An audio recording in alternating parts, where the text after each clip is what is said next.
Thank you very much, Chair.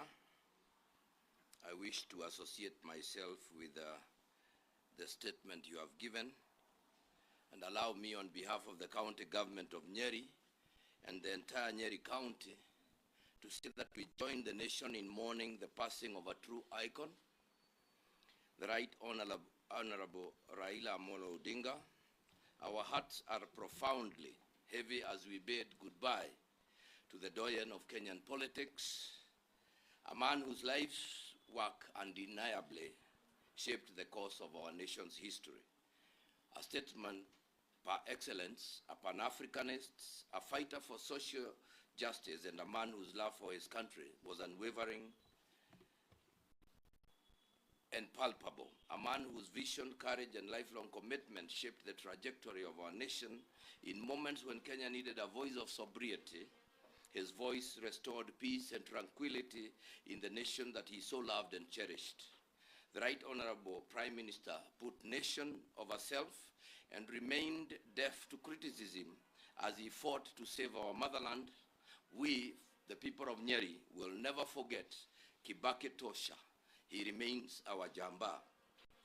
Even in this moment of deep grief, we remain grateful to God for granting our former Prime Minister 80 remarkable years of life, years dedicated to the pursuit of justice, democracy, and human rights, often at great personal sacrifice to himself and his family. As the leader of the Orange Democratic Movement, ODM, he guided his party for 2 decades with vision, courage, and resilience. We celebrate his exceptional ability to rise after every political setback, driven by his steadfast belief in never giving up. I fondly recall my last interaction with him on August 15th, 2025 in Homa Bay during the Devolution Conference, where his passionate advocacy for devolution once again affirmed his well-deserved title as the father of devolution. His words and ideals will continue to inspire generations. And I call upon the nation and every one of us, the best way we can honor legacy by fully implementing devolution as entrenched in our constitution and strengthening the devolved units he so passionately championed. To his beloved spouse, Mama Aida Odinga, their children, the larger Odinga family, and the ODM fraternity, and his countless supporters, we convey our heartfelt condolences. May his great soul rest in eternal peace. Fare thee well. Oriti Baba Jacom. Tinga Malong. Thank you.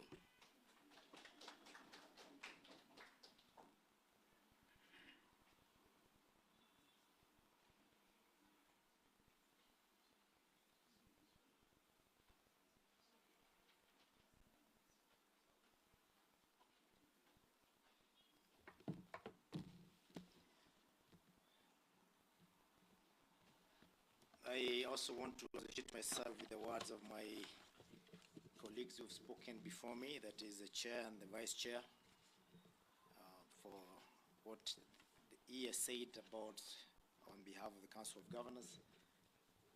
And on my behalf and the people of Tharaka-Nithi, I want to take this opportunity to send my sincere condolences to the family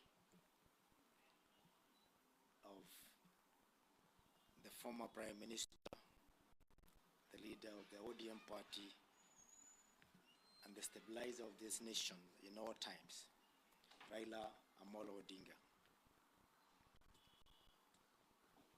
For the 2 times when I was elected the governor of Tharaka-Nithi County, we were always not on the same side of the divide during elections, but we always found ourselves on the same side during working. That is after the elections.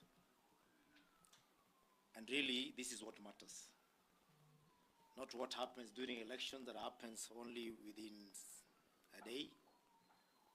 It is a long 5 years of delivery of service to the people of Kenya that matters more than the exercise of placing the leaders in place. Also, I want to take this opportunity on behalf of the people of Tharaka-Nithi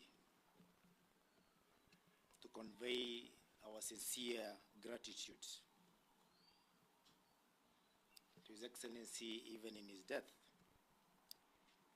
That despite the fact that the people of Rakanidi were perceived to have denied you the victory in 2007 with the votes that came last, you still found friendship in the people of Rakanidi. You always came there to interact with them. You had friends there. And even in your working environment, you still had people from Rakanidi who I don't have to name by name.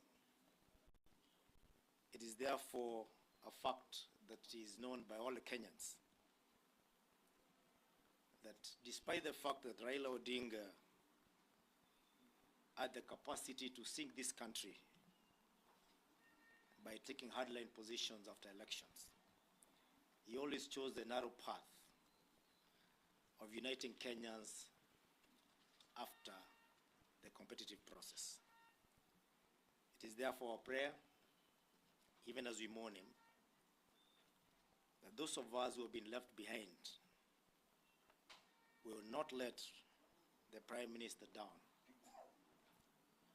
by going a different path. It is a prayer and hope that more than there before, more than any other time before, that his death will bring unity to Kenya rather than division that people really expect. I extend my deepest sympathies to the very many Kenyans who follow his leadership, who have been his children because he's been a father figure, and who are hurting because of losing a leader who has been a uniting factor in Kenya. On the behalf of the people of Rakanidi and that of my family, fare thee well, Baba. Thank you.